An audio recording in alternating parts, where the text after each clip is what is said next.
Kate, you've worked hard. He's saying he'll take responsibility and marry me, you know.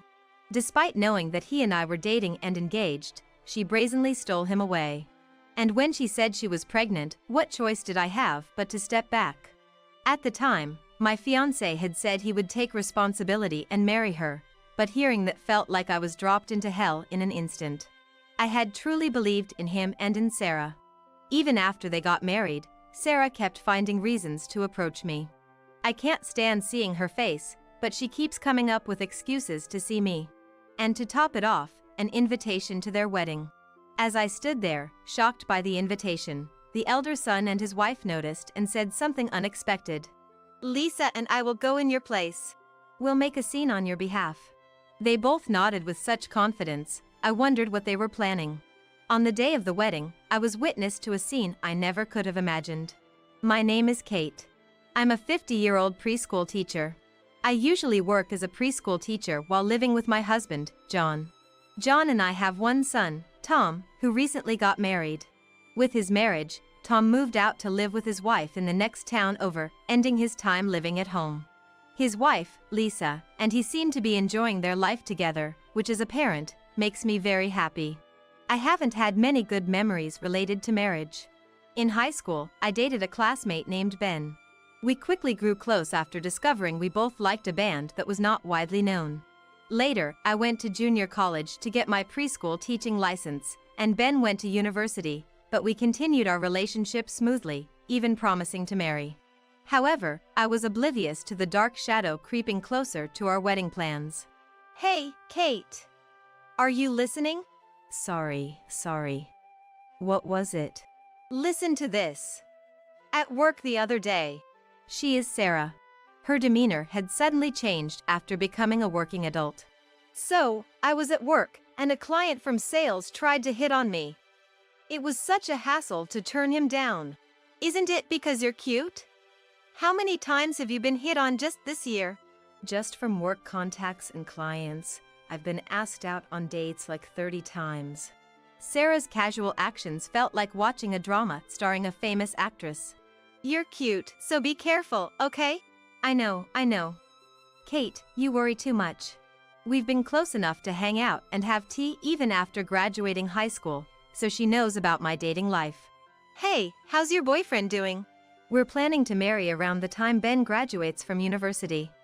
Oh, right.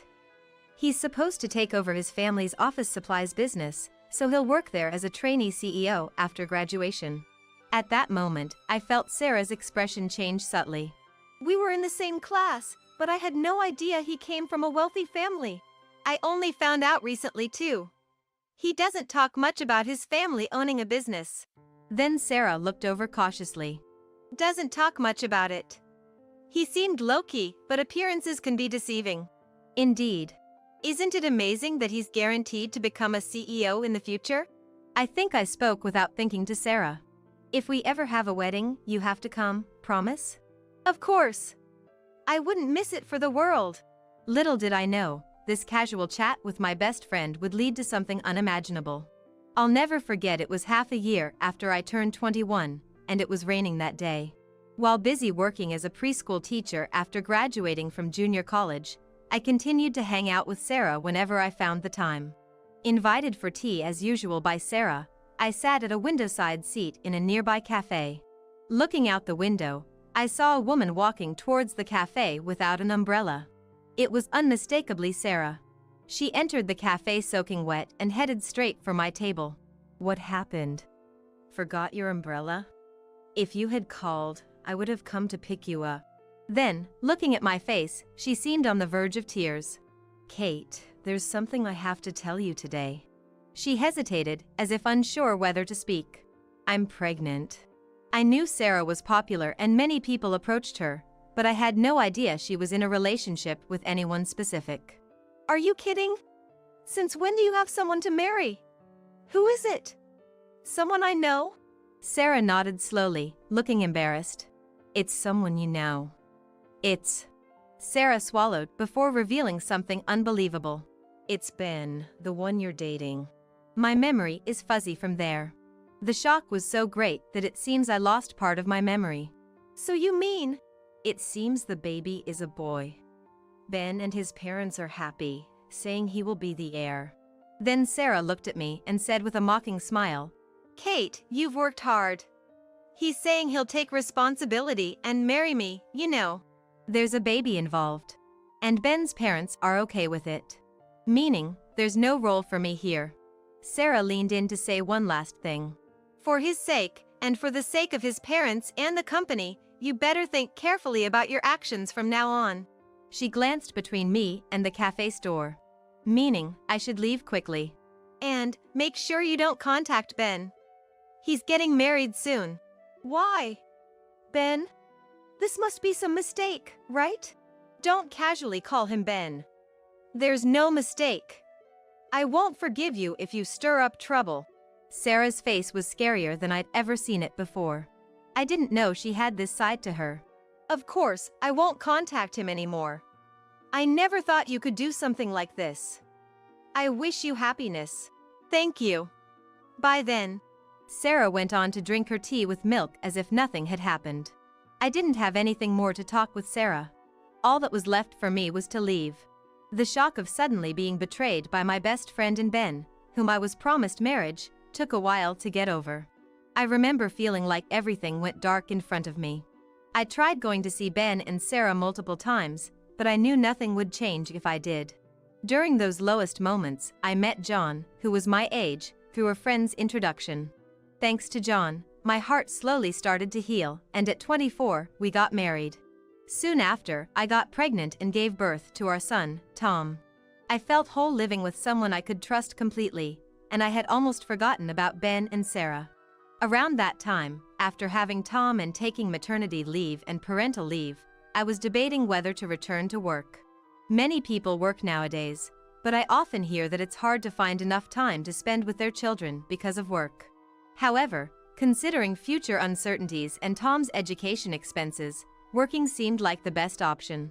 I discussed my return to work with the director after my parental leave, but the conclusion was that it might be difficult to work properly because of the gap. In the end, I asked the director and my colleagues to let me work full-time immediately after returning from parental leave. So I returned to work after taking maternity leave. Parental leave was 6 months, and it was hard to leave 0-year-old Tom and go back to work, but it was for the future. And for just in case something happened. It's 5 p.m., time for the parents to pick up the children. While I was sending off the children at the childcare center, I spotted someone familiar. The person was walking straight towards the childcare center. The moment I saw their face, I didn't want to meet them, but it was too late. Long time no see. You're still working here, huh? She looked me up and down with a mocking smile. I hadn't told her about meeting John, getting married, and having a child. Despite cutting off all contact with her because I didn't want to communicate anymore, I never expected Sarah to approach me. Did you think we could make up? Don't get me wrong. I just happened to be passing by because I have dinner plans with Ben. I felt something was a bit off about Sarah's story. Dinner? Wait, what about the child you were pregnant with? Are they coming with your husband later? My casual remark seemed to deeply upset Sarah. Child? Stop it. Just stop. Then, Sarah sat down, covering her ears. I wonder if I said something wrong. Parents coming to pick up their children started to look our way. Sorry, I didn't mean to. Sarah seemed to be crying. Her face was covered, but I could faintly hear her sniffling through the gaps. The stares from the parents coming to pick up their children were painfully sharp. Working as a preschool teacher, I've come to realize how terrifying rumors can be.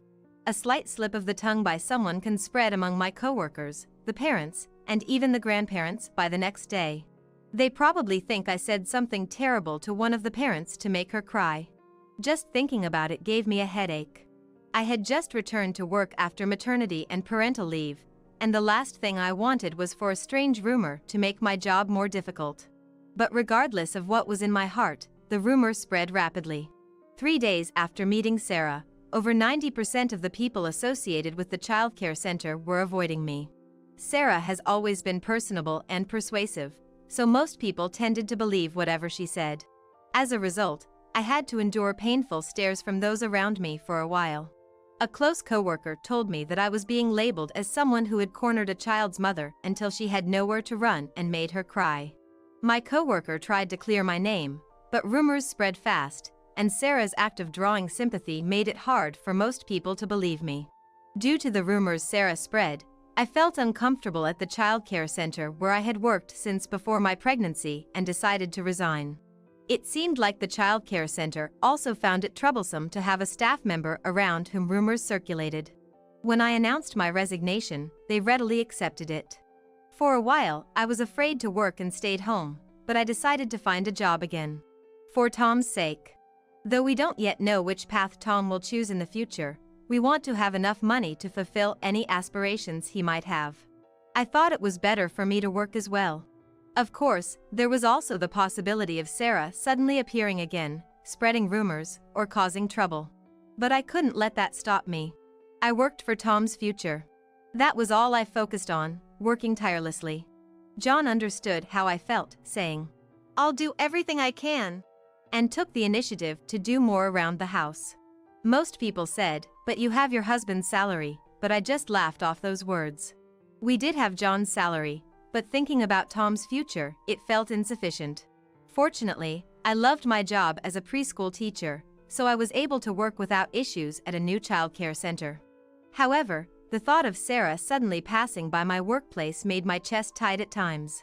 I fought my own traumas while working and managed to save a decent amount of money. Tom grew up to be not only kind-hearted but also very studious. Wanting to help those in distress, he aimed to become a doctor and successfully entered medical school. The tuition for medical school was higher than I imagined, but it was all for Tom's future. After numerous exams and internships, Tom became an obstetrician. He got a job at a well-regarded obstetrics hospital in the area, where he dedicates himself daily to his patients, always striving to become a better doctor. About a year ago, Tom married Lisa, who he had been dating since high school. She is calm but has a strong core and is self-assured. I felt joy that he married such a wonderful woman. Tom, happy to finally start a family with the woman he loved since high school, occasionally comes to visit us at home. One day, when Tom and Lisa came over, they brought a letter. "Mom, this letter was in the post. It's addressed to you, right?" The envelope in his hand was made of noticeably high-quality paper. Curious, I took it, only to see a name I wished not to see. My head spun as I read the characters indicating it was a letter from Sarah. "Mom, are you okay?" "I'm fine." I couldn't let myself collapse and worry Tom. I steeled myself and opened the envelope. Inside was an invitation and a letter. It seems Sarah was having a wedding ceremony. But her marrying the man she stole from me was a story from about 30 years ago. A wedding now, after all this time? As I pondered this, tilting my head, Tom and Lisa looked on. "Isn't this a vow renewal?" It made me realize again how much she knew about a world unknown to me. Vow renewal? What's that? "It's like a redo of the wedding ceremony. Couples do it to mark a significant wedding anniversary." Because we couldn't have a proper wedding ceremony back when we got married, it says. So, some people do that. Looking at the invitation made me feel weary. How long will she continue to cling to my life? "Mom, you don't look so good. Are you okay?" I'm fine. It's just someone from the past that I've had some issues with. Then, sensing it was no small matter, Lisa asked me. "Could this person be?" Yeah. It's not a big deal, but it feels suffocating. It's impossible to say that someone who makes you feel suffocated just by seeing their name is not a big deal. Wait, this person. Lisa seemed to ponder upon seeing Sarah's name. As if on cue, my mobile phone started ringing. Looking at the screen, it was an unknown number. A phone call that came just as I was reminded of Sarah gave me a bad feeling. Overwhelmed by the insistent ringing, I pressed the answer button. Hello. It's Sarah. Did you get it? The invitation. You're coming, right? Even without speakerphone, Sarah's shrill voice was audible to my son and his wife. Tom looked at me, mouthing and gesturing to ask who was on the phone. I pointed to the name on the envelope in my hand. Then, Tom scribbled something on a piece of paper and showed it to me. On it, he wrote, "Say you're going." Yes, I'll be there. I knew you'd say that. You want to see your old flame thriving as a CEO, don't you? After a long series of unpleasant boasts, the call ended. Then, Tom and Lisa looked at each other and nodded. Lisa and I will go. Lisa also nodded, pointing at the invitation with a smile. We'll make a grand scene. I had no idea what they were planning, but it seemed they had their own ideas. I decided to leave it to them. On the day of the wedding, Tom and Lisa went to attend as my proxies. It's being held at a famous venue often featured on TV and commercials, so it felt familiar. Its catchy slogan kept echoing in my ears. Choosing that venue was so like Sarah. Given Sarah, who always wants to be number one and envied by others, I had expected the venue to be somewhere with a lot of buzz. However, I've heard that holding a ceremony here could cost close to $100,000. It makes sense, given it's a favorite among celebrities. Thinking about this, I look up. I see the beautifully shining chandeliers, the high ceilings, and the spiral staircase. Each one of theme looked expensive. I had already coordinated with Lisa beforehand. John was curious about what a vow renewal ceremony looked like, so he decided to watch it with me. It felt strange, the two of us huddled over a small screen. We'll video call you at the right moment, so you watch too. Dressed up for the occasion, Lisa whispered through the camera. Her usual radiant smile was unchanged. Sorry for making you go on my behalf, especially on your day off. Not at all. You've always been so kind to me. Besides, I knew something must be up for you to look that way when you never speak ill of others.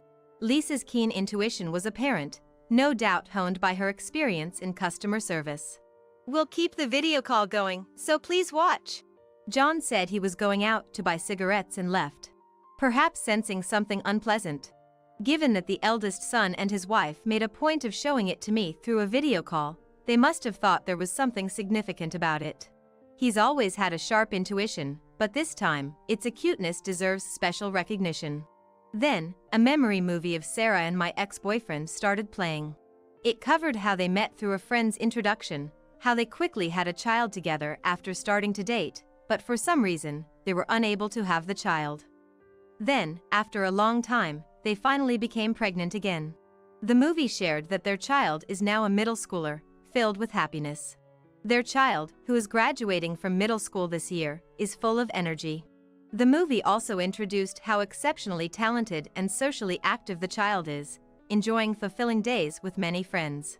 The video, its content, and audio are clearly visible to me through Lisa's video call, but I wondered what would happen next. As the master of ceremonies wrapped up with emotional words, it seemed Lisa stood up. The view through the video call changed. What a wonderful marriage life.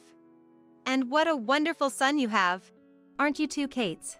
Yes, that's right. We're here on behalf of Kate. My husband, Tom, and I are attending. Tom's small wave appeared at the edge of the camera. I had no idea where this was going. Then, Lisa started to say something unbelievable. Such a wonderful son. But before teaching him to achieve excellent grades, isn't there something else he should be taught? What? What are you talking about all of a sudden? Speak clearly. Lisa looked around. The crowd, driven by curiosity, whispered among themselves, but no one openly spoke up. Yet, the atmosphere began to stir at Lisa's words. Not just because of her clear voice, but seemingly for another reason. I work in a restaurant, and dealing with your son has been really challenging. I always thought it was sad that he hasn't been taught proper manners or common sense. Sarah blushed at Lisa's words. Manners and common sense? Of course, I've taught him. What are you talking about? He crams unfinished food into the corners of the seats and puts his mouth directly on the condiment bottles. It's fine to have fun with friends, but do you think it's normal for a middle schooler to do such things? Stop making false accusations. My child would never do such a thing. Lisa remained undeterred. Are you categorically saying your child didn't do it? Well, you did just introduce him as such a wonderful son. Just the other day, he took all the toilet paper from the restroom, which was quite troublesome for us. Lisa's face was smiling, but her eyes weren't. Sarah stubbornly refused to acknowledge, prompting Lisa to grab a tablet. You've never seen how your son behaves outside, Have you? This is from the security camera footage. The tablet played audio of Sarah's son, presumably goofing around with his friends. It looked like he was attempting to chug the ketchup that was there in one go. We had such a hard time after this. We had to close the shop to disinfect everything. Middle schoolers should know right from wrong, yet chugging ketchup seems to be no big deal for him. Although Sarah's son wasn't present at the wedding, it was clear he was very ill-mannered and unreasonable. That is fake audio. Stop this nonsense. I have footage showing the faces more clearly. Shall I play it here? Realizing Lisa was serious, Sarah closed her mouth. No, there's no need to show it to you here. I've submitted the footage and photos to someone who needed it. What do you mean by that? Explain. Your son, he's finished his high school entrance exams and decided on a school, right? He was talking loudly in the store, so it was easy to know. Sarah's face went pale in an instant. When I mentioned it to the high school, they said such behavior was not suitable for their school, and that some form of action would likely be taken. You'll probably be hearing from them soon. What? Are you threatening me? Stop this nonsense. Well, we'll see when the time comes. Maybe you should ask your son for details? Then, Tom stood up. Earlier in your video, you mentioned there was a time you got pregnant but couldn't have the baby. It seems it happened when you were quite young. Sarah nodded towards Tom. Yes, that's right. When I was 20, I couldn't meet my baby because I was unaccustomed to pregnancy and pushed myself too hard. It's painful, so I'd rather not talk about it. Tom didn't miss Sarah's voice getting softer. That's strange. There's no evidence you were pregnant around that time. What are you talking about? Whispers started spreading among the attendees, one by one. So, she never had a child to begin with? I had a feeling. It all makes sense now. Voices freely expressed their thoughts. You've been seeing a gynecologist for some issues for the past few years, right? According to your medical records and examinations, there's no evidence you were ever pregnant. Strange, isn't it? The room filled with voices blaming and criticizing Sarah. It seems you chose to marry the man my mom was dating. I've heard from a source. Sarah, displeased, started yelling, ignoring Tom's words. Don't mind such fabricated stories. Security, please remove these people. However, no one made a move. Instead, the criticisms against Sarah only grew louder. The participants started to murmur. So, she lied about being pregnant to get married? The whole thing about having an heir was a lie. Who you marry is none of my business. But using pregnancy as a reason to snatch someone away really makes me question your character. Like mother, like son. A son who takes toilet paper and a mother who takes her friend's boyfriend. You're quite the pair. While Lisa spoke, the video call stayed connected, clearly showing Sarah shaking as she faced Tom and Lisa. It was no longer about the wedding. Some of the attendees seemed to be uploading videos to social media in real time, saying, Got a comment. I'm getting reactions. I can't believe so many people are watching this, it's hilarious. Their conversation is audible even through the smartphone. The surrounding area was buzzing. The uploaded videos were stirring up discussions on social media about Sarah's pitiful state. The murmurs grew louder, and the looks thrown at Lisa and others became more scornful. Some classmates openly taunted Sarah. She's always had terrible taste in men. I knew she was trouble. Thinking she can do anything because she's cute, growing up to be such an embarrassment. Voices like that are coming from all around. Eventually, the wedding turned into something like a grand exposure of Sarah's misdeeds. The way everyone spontaneously started sharing episodes of her outrageous behavior turned the event into something far removed from what one would expect of a wedding, showcasing a spectacle of her character. Ben looked on, bewildered, as Sarah was subjected to such blame and criticism. Yet, he didn't say anything to his wife, Sarah, behaving as if it was someone else's concern. Perhaps it's better to say he didn't want to get involved. It was a strangely detached attitude. Normally, one would expect a husband to take some action if his wife was in a tight spot, but Ben was acting as if he were a bystander. Come to think of it, he acted similarly when he was dating me, which brought back a peculiar sense of nostalgia. Lisa kept the video call going, occasionally focusing the camera on Sarah's frustrated expressions, as if trying to capture her emotions. As I watched, thinking it was rare to see such expressions on her face, people started to gather around. It seemed that many had suffered from Sarah's actions and behavior over time, as voices filled with resentment could be heard from all around. Complaints ranged from not returning borrowed money, spreading strange rumors, to being fed expired snacks. Because everyone freely aired their grievances, the event no longer resembled a wedding. What, do you all want to ruin my party?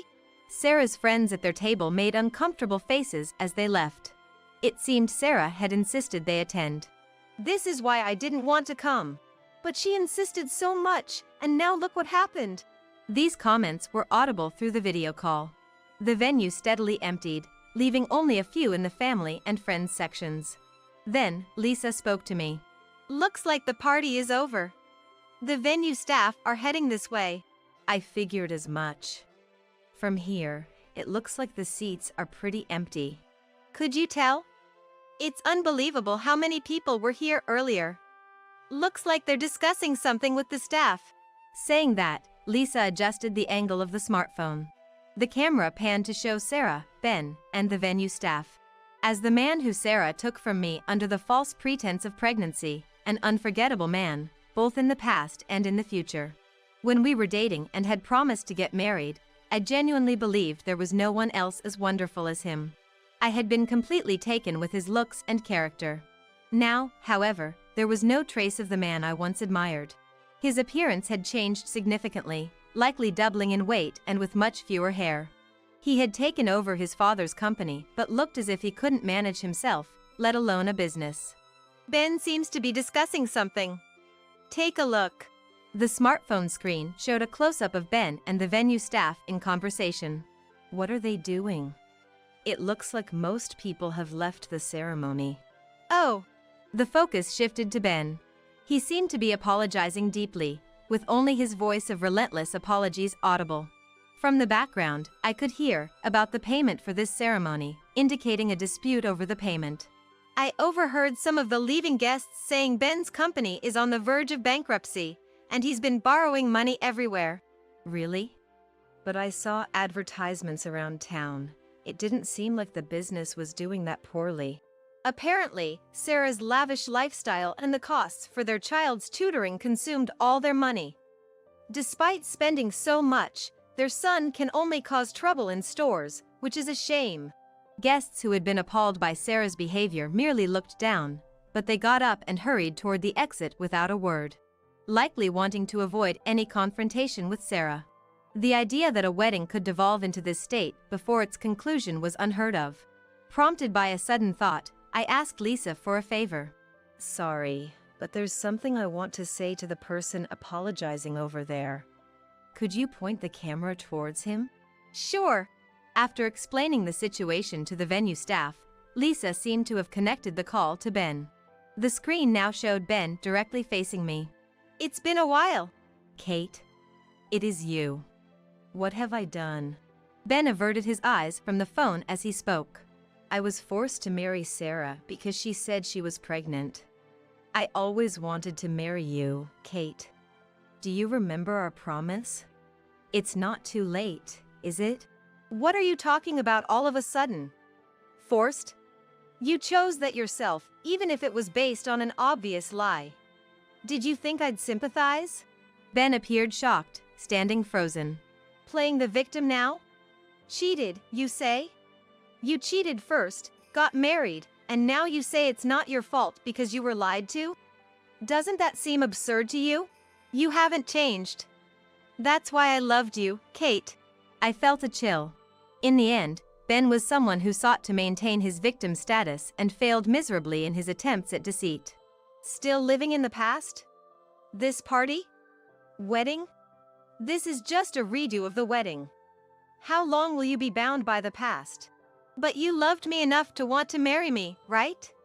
Couldn't you lend me some money? What era are you living in? You should worry about your own future.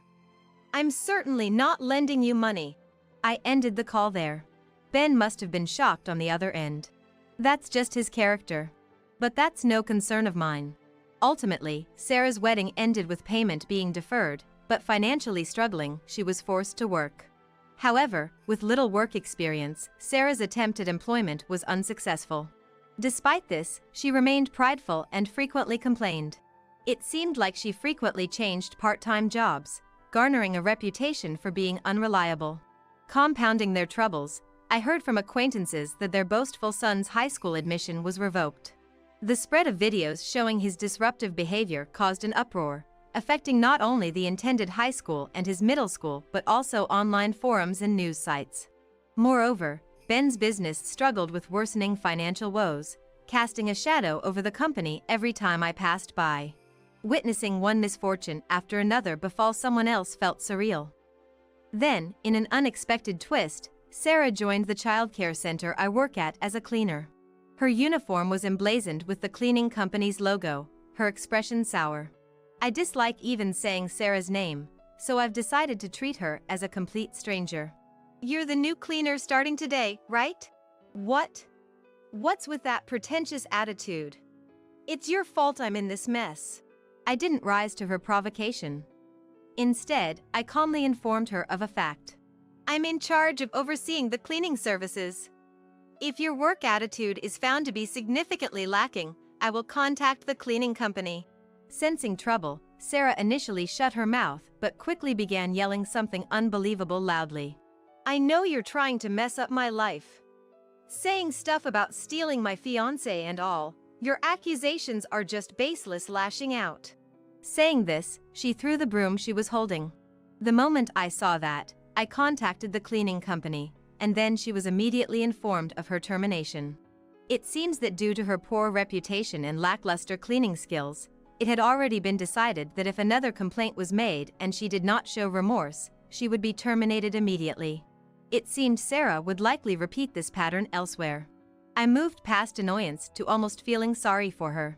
I continue to work at the childcare center. Since that day, Sarah has stopped following me around, and I'm enjoying peaceful days without her interference. John has been incredibly supportive, especially when work keeps me busy. Even improving his culinary skills, making mealtime something to look forward to. Recently, Tom shared some joyful news. Mom, can I talk to you for a sec? What is it? You sound happy. Can you tell? Lisa's pregnant. We might become parents by the end of the year. Wrapped in indescribable joy, I responded. Really? What wonderful news! I'm so happy, I wanted to tell you first. I'm truly delighted. Lisa must be starting to experience morning sickness around now. I feel sorry for making her talk when she's not feeling well, so let's celebrate properly when she's better. A baby is going to be born to Tom and Lisa. Thinking about it fills me with excitement. There were times in my youth when I became reckless and didn't care what happened after my fiancé, whom I loved, was taken by my best friend. But now, I live surrounded by wonderful people. This fact becomes the driving force that makes me want to live life looking forward again.